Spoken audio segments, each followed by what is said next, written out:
BSc part 3 के अंतर्गत आज मैं प्रकाश संश्लेषण के बारे में बताऊंगी। प्रकाश संश्लेषण भूमंडल पर सबसे महत्वपूर्ण जैव रासायनिक प्रक्रिया है।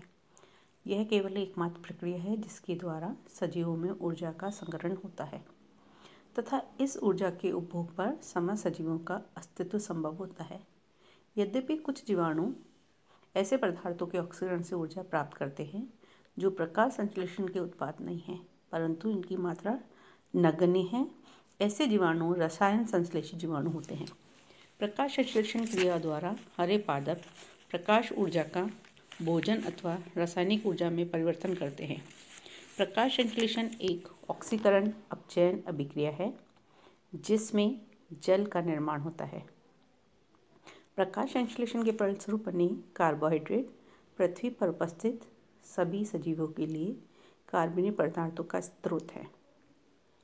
कार्बनिक पदार्थों के ऑक्सीकरण से संचित ऊर्जा मुक्त होती है जो सजीवों की उपापचयी क्रियाओं के संचालन के लिए आवश्यक होती है। हम प्रकाश संश्लेषण को इस तरह से परिभाषित कर सकते हैं कि क्लोरोफिल युक्त कोशिकाओं में प्रकाश की उपस्थिति में जल तथा कार्बन डाइऑक्साइड से सरल कार्बोहाइड्रेट के निर्माण की क्रिया को हम प्रकाश संश्लेषण कहते हैं या प्रकाश संश्लेषण अभिक्रिया कहलाती है। इसके अंतर्गत कार्बन डाइऑक्साइड जल प्रकाश व क्लोरोफिल की उपस्थिति में कार्बोहाइड्रेट तथा ऑक्सीजन का निर्माण करते हैं। आइसोटॉपिक ऑक्सीजन युक्त जल के प्रयोग से यह स्पष्ट हो चुका है कि ऑक्सीजन की विमुक्ति जल से होती है। इसलिए अभिक्रिया को हम इस प्रकार से बता सकते हैं कि इसमें कार्बन डाइऑक्साइड जल की उपस्थिति में प्रकाश व क्लोरोफिल के साथ मिलकर कार्बोहाइड्रेट जल व ऑक्सीजन बनाती है। क्लोरोफिल युक्त कोशिकाओं द्वारा प्रकाश की उपस्थिति में जल तथा कार्बन डाइऑक्साइड से कार्बनिक पदार्थों के निर्माण को हम प्रकाश संश्लेषण कहते हैं। प्रकाश संश्लेषण का इतिहास। प्रकाश संश्लेषण विभिन्न वैज्ञानिकों में इसकी खोज की और उन्होंने इस तरह से बताया कि जैसे वैज्ञानिक अरस्तु व अन्य प्राचीन ग्रीक दार्शनिकों के अनुसार पादप अपना भोजन सीधे मृदा से प्राप्त करते हैं। यह सिद्धांत हुमस सिद्धांत कहलाता है। 16वीं शताब्दी में वॉन हेल्मोट ने सेलिक्स के नवोद्भिदों पर किए प्रयोगों के आधार पर निष्कर्ष प्रस्तुत किया कि पादप वृद्धि मृदा पर नहीं अपितु जल पर निर्भर करती है। वैज्ञानिक वुडवर्ड 1699 के अनुसार उन्होंने यह निष्कर्ष निकाला कि पौधों की वृद्धि के लिए जल आवश्यक है, परंतु वे मृदा से भी कुछ पदार्थों को प्राप्त करते हैं। वैज्ञानिक स्टीफन हेल्स 1727, जिन्हें पादप कार्यकी का जनक माना जाता है, ने विचार प्रस्तुत किया कि पादप अपने पोषण का कुछ अंश वायु से प्राप्त करते हैं तथा इस क्रिया में प्रकाश भी भाग लेता है, परंतु उस समय यह ज्ञात नहीं था कि वायु में अनेक गैसों का मिश्रण होता है। वैज्ञानिक जोसेफ प्रिस्टले ने 1772 में पौधों में गैसों के विनिमय की जानकारी दी। प्रिस्टले के अनुसार पादप वायु को शुद्ध करने का कार्य करते हैं। उन्होंने देखा कि मोमबत्ती के जलने से हुई दूषित वायु को पादप पुनः शुद्ध कर देते हैं। वैज्ञानिक जैन इंजनहाउस 1779 ने मत प्रस्तुत किया कि पादप वायु को केवल प्रकाश की उपस्थिति में ही शुद्ध करते हैं। उन्होंने यह भी प्रमाणित किया कि केवल हरे भाग ही प्रकाश की उपस्थिति में वायु को शुद्ध करते हैं, जबकि हरे नहीं होते हैं जो भाग, वह भाग भी वायु को अशुद्ध करते हैं।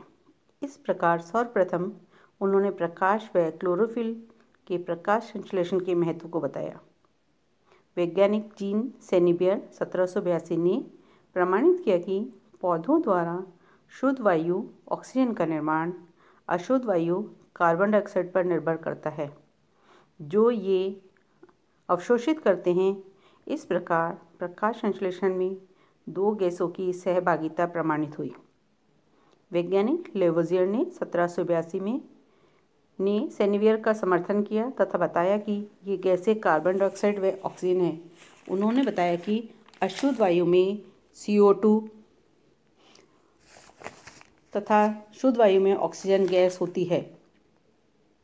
वैज्ञानिक एंटी डी सॉसर 1804 ने सर्वप्रथम प्रमाणित किया कि केवल पादप के हरे भाग प्रकाश की उपस्थिति में कार्बन डाइऑक्साइड का अवशोषण करते हैं तथा ऑक्सीजन मुक्त करते हैं।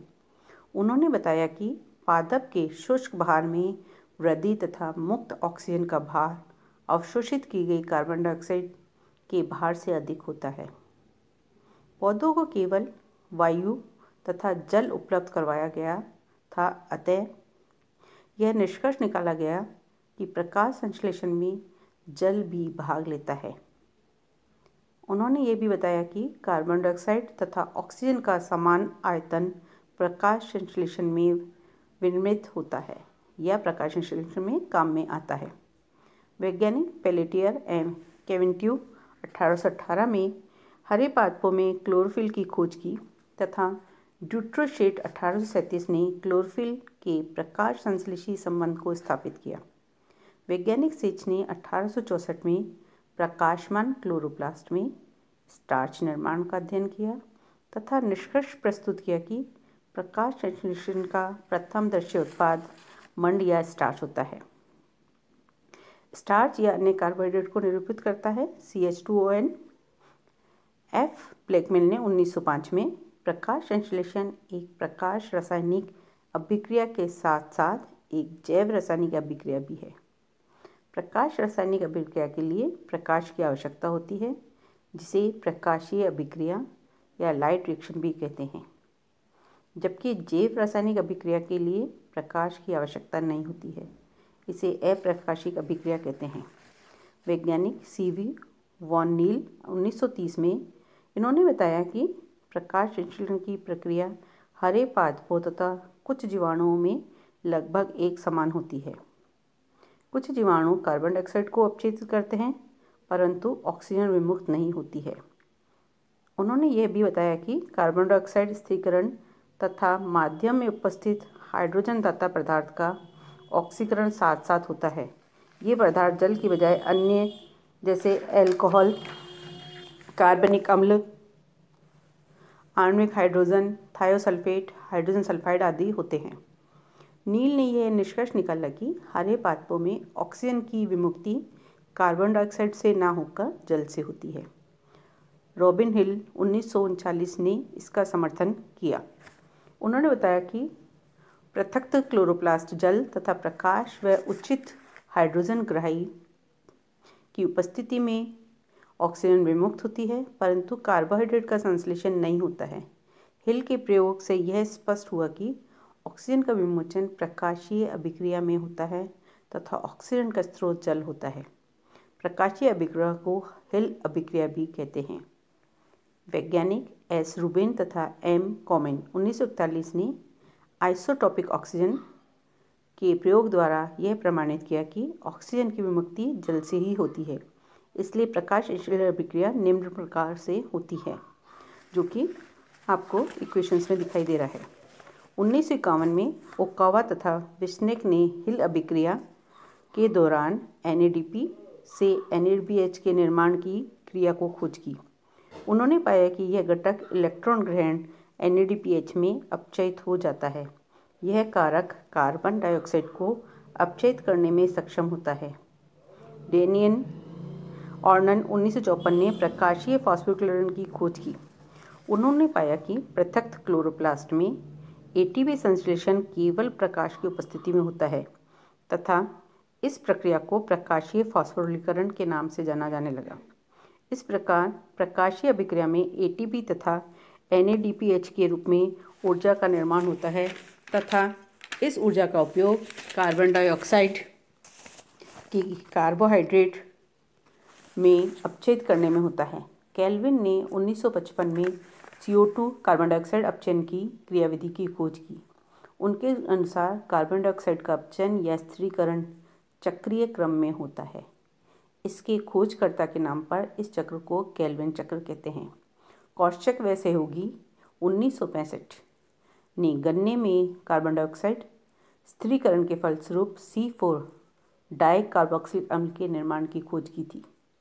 बाद में हैच एंड स्लेक 1966 ने C4 चक्र का विस्तृत अध्ययन किया। रोहनी व सहयोगियों 1973 में CM क्रेजुलेशन एसिड मेटाबॉलिज्म पादप सिडम में प्रकाश संश्लेषण का CM चक्र का प्रतिपादित किया। प्रकाश संश्लेषण का महत्व। प्रकाश संश्लेषण एक आधारभूत प्रक्रिया है तथा जीवन के निरंतर अस्तित्व के लिए परम आवश्यक है, क्योंकि सजीवों को कार्बनिक भोजन तथा ऑक्सीजन इस प्रक्रिया के फलस्वरूप उपलब्ध होते हैं। पहला, अकार्बनिक पदार्थों से कार्बनिक भोजन निर्माण। हरे पादप इस क्रिया द्वारा अत्यधिक भोजन अथवा कार्बनिक पदार्थों का निर्माण करते हैं, जो इनके स्वयं के अतिरिक्त समस्त परपोषियों द्वारा प्रत्यक्ष या परोक्ष रूप से भोजन के रूप में ग्रहण किया जाता है। दूसरा महत्व, प्रकाश संश्लेषी उत्पाद सजीवों के संरचनात्मक के अतिरिक्त विभिन्न जैविक क्रियाओं व गति के लिए ऊर्जा प्रदान करते हैं। कार्बनिक भोज्य पदार्थों में सन्निहित रासायनिक ऊर्जा विकिरण ऊर्जा का ही परिवर्तित रूप होता है। तीसरा महत्व, खनिज, कोयला, पेट्रोलियम पदार्थ व प्राकृतिक गैस आदि समस्त जीवाश्मी ईंधन अतीत में पाए जाने वाले पौधों की प्रकाश संश्लेषी पूंजी को निरूपित करते हैं। इनका निर्माण सजीवों के दबे अवशोषण से ऊष्मा व दबाव के परिणाम स्वरूप होता है। कास्ट के साथ ये जीवाश्मी पदार्थ महत्वपूर्ण ऊर्जा के स्रोत हैं। भोजन के अतिरिक्त अनेक उत्पाद जो कार्बनिक जगत से प्राप्त होते हैं प्रकाश संश्लेषण का ही परिणाम है, जैसे प्राकृतिक रेशे, औषध, गोंद, टैनिन, रेजिन, फर्नीचर व तेल आदि।